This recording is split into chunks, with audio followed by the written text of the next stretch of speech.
Selamat pagi teman-teman, kita berjumpa lagi ya dalam video ketiga, masih tentang topik how to build strong self-resiliency. Bagaimana cara membangun daya resiliensi Anda, bagaimana cara membangun willpower Anda.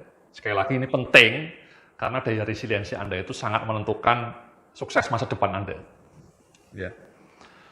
Nah, di slide 21 ini saya menggambarkan 5 steps to grow your self-resiliency. Ya. 5 langkah kunci untuk menumbuhkan daya resiliensi Anda. Ada 5 langkah. Yang praktikal, yang mudah dilakukan, dan kalau Anda bisa melakukannya dengan konsisten, insya Allah Anda akan berhasil pelan-pelan menumbuhkan willpower Anda, dan kemudian daya resiliensi Anda juga akan bangkit.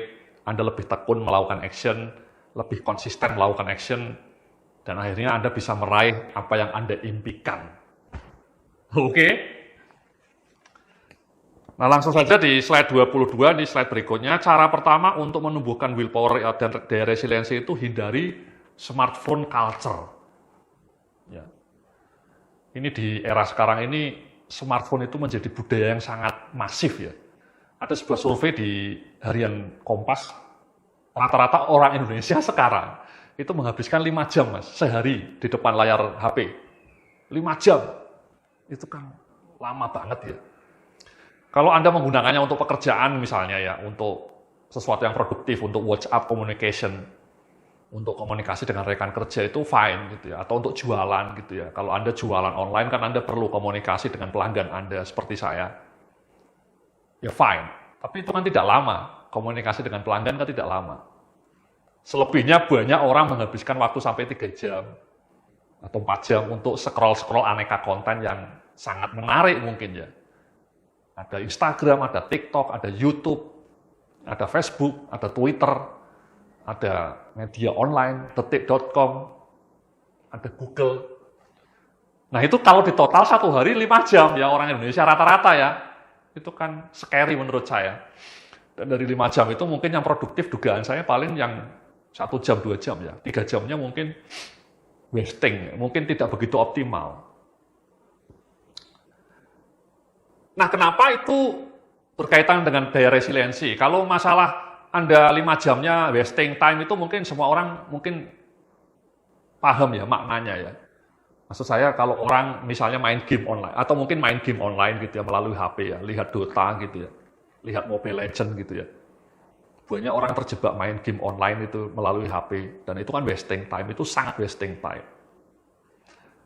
Tapi selain itu sebenarnya ada dampak lain yang tidak kelihatan, yang hidden, yang menurut saya jauh lebih berbahaya. Apa itu? Ya ini ya, jadi saya menulis di slide 23, smartphone culture itu membuat attention span Anda, attention span kita makin pendek.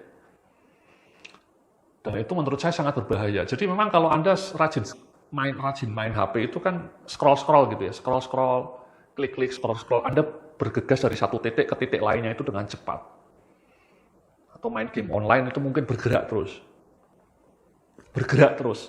dan itu attention span kita pada satu titik itu makin anjlok. Attention span itu rentang atensi mas ya. Itulah kenapa sekarang anak-anak muda sekarang makin susah membangun konsentrasi, makin mudah bosenan. Nah, anak muda suruh baca buku 100 halaman misalnya itu tidak mampu lagi, tidak sanggup, karena attention span-nya sangat pendek. Bahkan seringkali ada orang ketika membaca sebuah konten di Instagram misalnya, masih nanya berapa Pak Yudhya harga bukunya.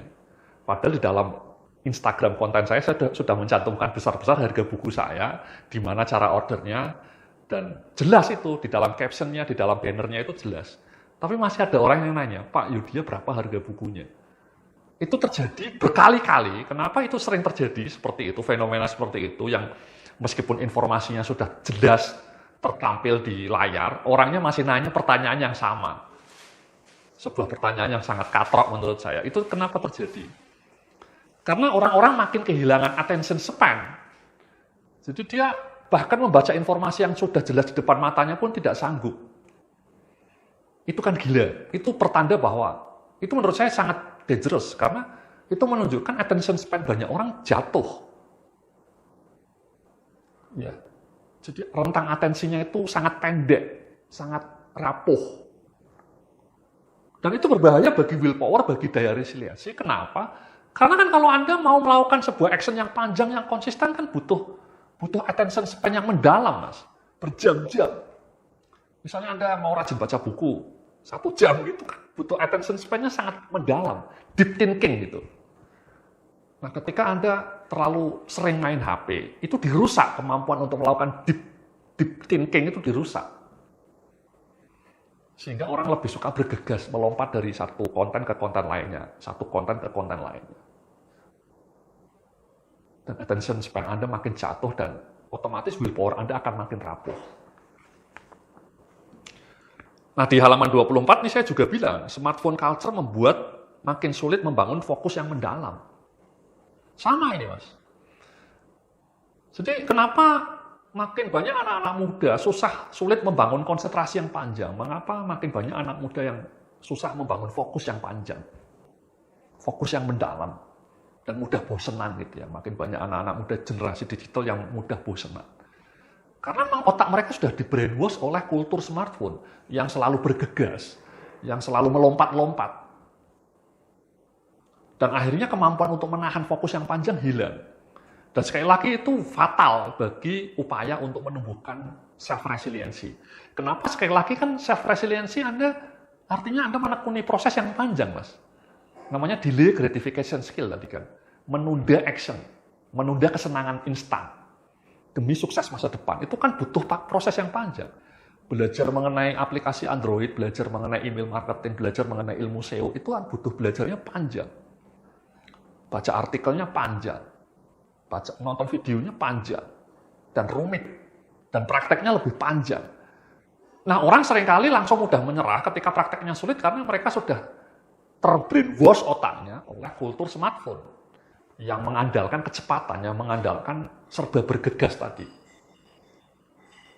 Jadi fokusnya hilang, attention span-nya hilang, daya konsentrasinya mudah rapuh. Kalau itu semua terakumulasi berhari-hari, bertahun-tahun, ya rusak, Mas. Daya willpower kita, daya resiliensi kita rusak. Jadi saya bilang nih ya, di slide berikutnya nih ya, di slide 25 ya. Anda bisa baca di layar. Smartphone culture menghancurkan kecakapan to delay gratification. Sebaliknya kebiasaan scroll HP justru menumbuhkan budaya instant gratification. Ingin serba mendapatkan kesenangan secara instan, semudah scroll dan klik-klik. Dan itu yang terjadi kan, Bapak Ibu-Ibu ya. Anda scroll HP, Anda secara instan langsung Anda ketemu konten yang menarik, ribuan konten yang menarik, hanya bisa Anda dapatkan hanya dalam hitungan detik. Dan ketika diteliti, ternyata kecenderungan seperti itu menghancurkan tadi. Delay gratification skill Anda hancur. Sebaliknya yang ditumbuhkan instant gratification. Anda selalu ingin reward yang instan. Dan ketika itu terjadi, sekali lagi, daya resiliensi Anda hancur berkeping-keping. Wow, oke. Itulah kenapa sekarang generasi digital, generasi smartphone itu makin sulit menekuni proses yang panjang. Tidak sabaran. Pinginnya hasil yang instan. Ya. Nah, itulah kenapa saya bilang bahwa kita harus mengurangi itu. Durasi pemakaian handphone kita itu kalau bisa dikurangi, Mas. Dikurangi, tidak dihilangkan sama sekali. Itu tidak mungkin. Tapi dikurangi pada level yang bijak, yang sehat. Nah, makanya solusinya di halaman 26, bagaimana solusinya Pak Yudhya supaya mengurangi smartphone addiction? Di halaman slide 26 saya bilang ada 5 langkah simpel ya. Tumbuhkan new other habit ya.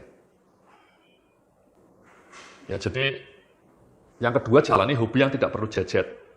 Yang ketiga, uninstall app. Yang keempat, tetapkan jam gadget off. Yang kelima, jauhkan gadget dari jangkauan mata. Gitu. Ya, di layar Anda bisa lihat ya solusinya ya. Jadi yang pertama itu kalau bisa Anda alih-alih tiap malam misalnya habis makan malam Anda scroll layar HP, nonton macam-macam, lebih baik ya menurut saya diganti kebiasaan itu dengan kebiasaan baca buku. Ya. Iqra, kalau Anda orang muslim kan itu kalimat pertama Al-Quran itu Iqra, bacalah gitu ya. Itu yang saya lakukan teman-teman. Kalau habis maghrib HP-nya saya singkirkan, saya ganti dengan baca buku. Habis makan sholat isya, makan malam, baca buku lagi. Saya jarang main HP ketika malam. Ya jadi Anda tumbuhkan habit baru yang tidak perlu HP. Atau yang kedua ini ya, jalani hobi yang tidak perlu jajan. Jadi kalau Anda hobinya bukan membaca, mungkin hobi berkebun, hobi memasak, hobi goes. Kan goes nggak perlu HP. Ya, Anda nggak perlu main HP sambil goes. Mungkin Anda cukup pakai Strava gitu ya, Strava, aplikasi Stravanya ditempel. Atau hobi memelihara ikan koi gitu ya. Atau bahkan hobi naik gunung, itu bagus, sangat bagus, hiking. Jadi Anda singkirkan itu jajan. Ini penting nih Mas, serius ya. Jadi kalau bisa Anda jalani hobi yang tidak perlu pakai jajan.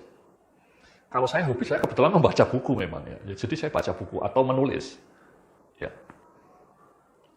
Aplikasinya di uninstall, atau yang nomor 4 nih ya, tetapkan jam di mana gadget Anda off. Ya, jadi kalau malam itu, saya itu biasanya jam 7:30 sudah saya matikan itu HP saya. Ya, jadi mati, ya saya matikan gitu ya. Jadi kalau bisa digital detox, bahkan ada beberapa orang yang mengatakan sesekali, 6 bulan sekali mengalami digital detox. Jadi selama 3 hari penuh misalnya, siang malam HP-nya dimatikan. Itu bagus ya, digital detox namanya. Saya belum pernah melakukannya, tapi saya tiap malam HP saya itu saya matikan di sekitar jam 7:30, sudah saya matikan. Jadi itulah teman-teman ya, 5 langkah praktikal untuk mengurangi smartphone culture. Oke? Nah, cara kedua untuk menumbuhkan self-resiliency ya di slide 27, itu hindari decision fatigue. Ya, atau kelelahan mental pikiran. Ya, tadi saya sudah cerita, sempat singgung di video sebelumnya mengenai decision fatigue. Decision fatigue itu tadi kondisi ketika mental pikiran Anda lelah karena terlalu banyak hal yang harus diputuskan. Makan siang di mana? Kapan bayar cicilan? Kapan ngerjain tugas? Pakai baju apa? Dari keputusan-keputusan yang kecil yang annoying gitu ya, seperti mau makan siang, nanti siang mau makan apa, sampai keputusan-keputusan yang sangat rumit, misalnya kapan mau menikah gitu ya, atau kapan mau punya anak. Itu semua keputusan-keputusan itu membebani pikiran kita. Dan itu menciptakan decision fatigue. Ya, jadi ini saya cerita nih di slide berikutnya, di slide 28. Decision fatigue terjadi karena terlalu banyak hal yang kita pikirkan dan harus diputuskan. Mulai dari yang ringan sampai yang berat. Seperti nanti siang mau makan apa ya? Pulang nanti lewat jalan mana ya? Besok saya kerja pakai baju apa ya? Kapan tugas ini harus saya selesaikan? Berapa banyak kebutuhan dana pendidikan anak? Kapan bisa beli rumah? Kapan cicilan mobil selesai? Kapan bisa nabung? Kapan bisa investasi? Itu semua itu menciptakan decision fatigue. Dan kalau decision fatigue terjadi, tadi saya bilang, willpower Anda jatuh. Willpower Anda termehek-mehek. Makanya caranya untuk membuat willpower Anda tidak termehek-mehek, ya kalau bisa decision fatigue ini dihindari. Seperti tadi smartphone culture itu dihindari juga. Nah, di halaman 29 saya bilang, decision fatigue sering juga disebut dengan brain fatigue atau kelelahan mental pikiran, juga terjadi karena kebiasaan melakukan overthinking yang negatif ya, negatif overthinking ya. Jadi selain decision fatigue, brain fatigue itu terjadi karena terlalu banyak keputusan yang harus diambil, tapi pada sisi lain Anda juga sangat mudah mengalami kelelahan pikiran. Kalau pikiran Anda itu sering terpicu oleh aneka berita negatif yang memicu emosi. Kan banyak itu ya, di media-media sosial sering konten yang viral itu yang memancing emosi. Berita kekerasan seksual. Kitanya jadi emosi juga ya, dengan pelaku kekerasan seksual itu ya. Korupsi, kita juga makin marah dengan keadaan. Itu membuat otak kita lelah, Mas. Dan kalau lelah, sekali lagi willpower kita drop. Ya. Nah, makanya solusinya saya bilang nih ya, solusinya di slide 30 ini ya. Ciptakan sistem kerja otomatis untuk keputusan rutin yang berulang. Jadi kalau bisa Anda ciptakan sistem kerja yang otomatis, mengotomasi kegiatan Anda. Ya, contohnya nih ya, di slide berikutnya, di slide 31, saya ngasih contoh. Contoh sistem kerja yang otomatis. Misalnya, layanan auto debit investasi rutin tiap bulan. Jadi Anda tiap bulan secara otomatis, uang Anda, gaji Anda dipotong untuk investasi nabung emas, atau nabung saham, atau nabung reksadana. Jadi Anda nggak perlu mikir lagi tiap bulan harus setor ke bank mana, harus beli emas berapa, itu tidak perlu. Anda sekarang banyak penyedia layanan auto debit. Ya, Pegadaian, Tokopedia itu ada auto debit investasi. Itu sangat bagus menurut saya. Begitu juga semua cicilan Anda kalau bisa di auto debitkan. Jangan lagi manual. Kalau manual Anda tiap kali harus transfer, itu kan annoying menurut saya. Wah, kita sudah punya teknologi kok. Kenapa masih bayar? Bahkan ke ATM gitu, manual itu kan buang waktu, buang tenaga. Kenapa nggak diotomatiskan dengan auto debit? Yang contoh kedua ini penting juga. Kalau bisa Anda itu kalau kerja di kantor, siapkan weekly meal plan. Agar tidak bingung tiap hari memutuskan mau makan siang apa. Jadi kalau Anda kerja di kantor, saran saya Anda ikut catering yang murah, atau bahkan bawa bekal dari rumah, yang sudah didesain dari Senin sampai Jumat itu menunya apa. Jadi Anda tinggal makan. Jangan sampai tiap siang ketika Anda lunch, istirahat, lunch break, Anda bingung mau pesen GoFood apa ya. Mau makan di mana ya. Itu betul-betul menguras willpower, decision fatigue Anda, ya, menguras decision power Anda. Kelihatannya kecil, tapi kalau itu berulang, itu menggerus, itu kan sayang. Ya. Makanya serahkan menu itu pada orang yang menyediakan catering dan Anda terima jadi aja. Jadi Anda sudah nggak usah menentukan hal-hal yang kecil seperti itu. Ya. Jangan buang waktu Anda, buang pikiran Anda yang berharga itu untuk mikir hal-hal yang kecil. Atau yang ketiga nih ya, pakai seragam kerja yang rutin tiap harinya. Ini juga bagi yang perempuan misalnya. Yang perempuan itu kan kadang-kadang pilihan seragamnya terlalu banyak. Pilihan modenya, mau modis, pakai baju apa ya, itu mikirnya aja setengah jam. Itu sangat merusak, sangat menggerus kekuatan willpower Anda, Mas. Mbak ya. Jadi kalau bisa diotomatiskan. Makanya saya appreciate itu kalau perusahaan punya seragam. Kan ada perusahaan-perusahaan yang seragamnya jelas. Senin pakai baju apa, Selasa pakai baju apa. Itu sangat membantu karyawannya untuk tidak bingung pakai baju apa. Dan itu penting. Ya. Atau yang terakhir ini.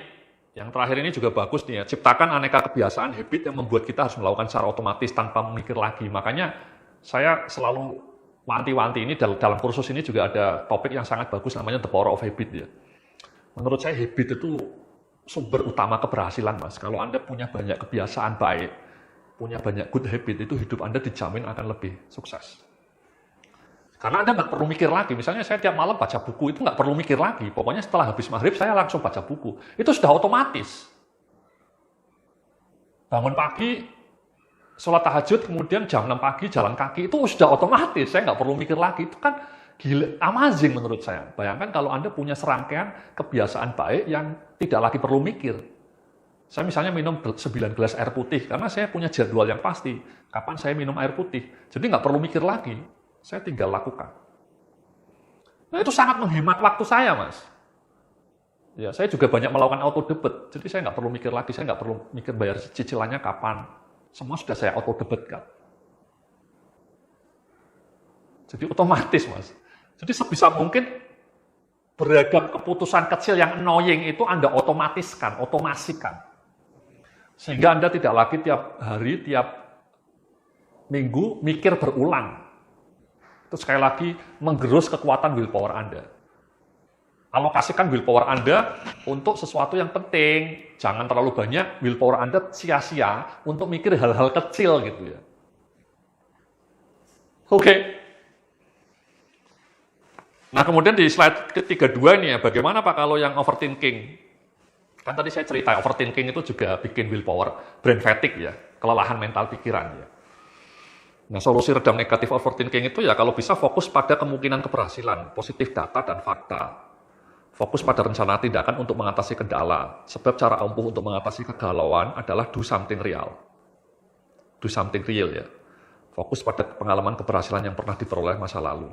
Jadi Anda bisa baca di layar Anda juga ini. Jadi overthinking itu terjadi kadang-kadang karena kita ini Mas ya, dipermainkan oleh pikiran kita sendiri ya. Jangan-jangan kayak gini, jangan-jangan kayak gini. Ya Anda harus lihat data. Faktanya bagaimana gitu ya. Misalnya jangan-jangan saya kena kanker gitu misalnya. Ya lihat dong faktanya, berapa persentase yang kena kanker gitu ya. Kalau sedikit ya tidak usah takut. Misalnya naik pesawat terbang, takut ya jangan-jangan jatuh pesawat terbangnya, jangan-jangan nanti pesawatnya di tengah laut nyungsep gitu. Tapi data kan menunjukkan kemungkinan pesawat jatuh itu sangat-sangat kecil, ya 0,00 sekian persen. Jadi intinya ketika Anda galau, overthinking, itu Anda coba cek datanya, Anda coba cek faktanya. Yang kedua yang tidak kalah penting ya Anda bisa baca itu, ya do something real. Banyak orang galau, banyak orang gundah gulana, karena cuma direnungkan ya, dipikirkan sambil berpikir yang tidak-tidak. Cara mengatasi stres itu do something, Mas. Kalau Anda cuma dipikirkan, direnungkan itu makin sakit. Tapi kalau Anda fokus pada solusi, ini solusinya Pak Yudi ya. Kalau saya mau berubah ini solusinya, atau untuk keluar dari problem ini saya solusinya ini. Kemudian do something real untuk melakukan solusi itu. Solusi itu Anda eksekusi. Oke? Jadi itulah ya dua cara dulu ya. Nanti di cara yang ketiga, keempat, seterusnya kita lanjutkan di video berikutnya ya. Jadi ini dua caranya, barusan hindari smartphone culture, dan yang kedua hindari decision fatigue. Dan saya sudah kasih solusi-solusinya juga. Tolong dipraktekkan demi masa depan yang cetar membahana. Oke. Terima kasih. Salam sukses, penuh kemuliaan.